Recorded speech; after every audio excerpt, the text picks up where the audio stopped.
दक्षिण अफ्रीका के Kruger national park में एक शांत दोपहर जब एक युवा सफेद गैंडा तांदी जल स्रोत के पास चल रहा था, तब एक अप्रत्याशित घटना घटी।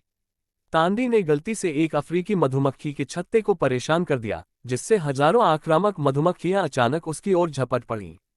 ये मधुमक्खियां, जिन्हें किलर बीज भी कहा जाता है, बहुत आक्रामक होती हैं और खतरा महसूस होने पर सामूहिक हमला कर सकती हैं।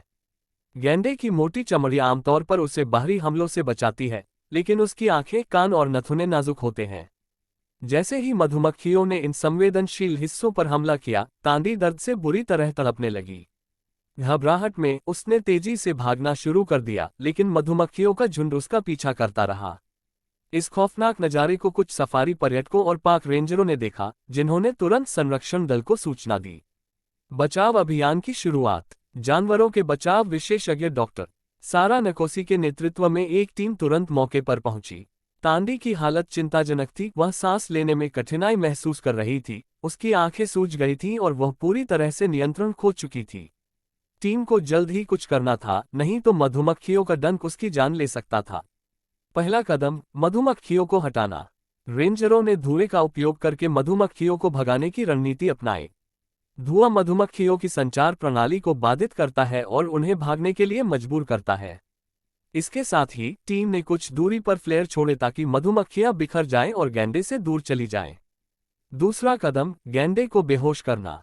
जब मधुमक्खियों का हमला कुछ कम हुआ तो डॉक्टर नकोसी ने तांदी को एक हल्की ट्रैंक्विलाइजर गन से बेहोश कर दिया। इससे वह कुछ ही मिनटों में शांत हो गई और टीम उसके करीब जा सकी। तीसरा कदम, उपचार और देखभाल। डॉक्टर नकोसी और उनकी टीम ने तांदी के शरीर से डंक निकाले और उसकी सूजन को कम करने के लिए उसे एंटीहिस्टामाइन और एंटी इन्फ्लेमेटरी दवाइयां दी। उसकी आंखें और नथुने खारे पानी से साफ किए गए ताकि किसी भी विषैले तत्व को हटाया जा सके। इसके अलावा उसकी त्वचा पर एक ठंडा करने वाला जेल लगाया गया ताकि जलन को कम किया जा सके। चौथा कदम, गैंडे को होश में लाना। जब तांदी की हालत स्थिर हो गई तो डॉक्टर ने उसे जगाने के लिए एक रिवर्सल एजेंट दिया। कुछ मिनटों में तांदी धीरे धीरे उठी और लड़खड़ाते हुए चलने लगी। वह अपने झुंड की ओर बढ़ी और धीरे धीरे आराम करने लगी। निष्कर्ष, तांदी की यह साहसिक बचाव कहानी वन्यजीव संरक्षण के प्रयासों और समर्पण को दर्शाती है।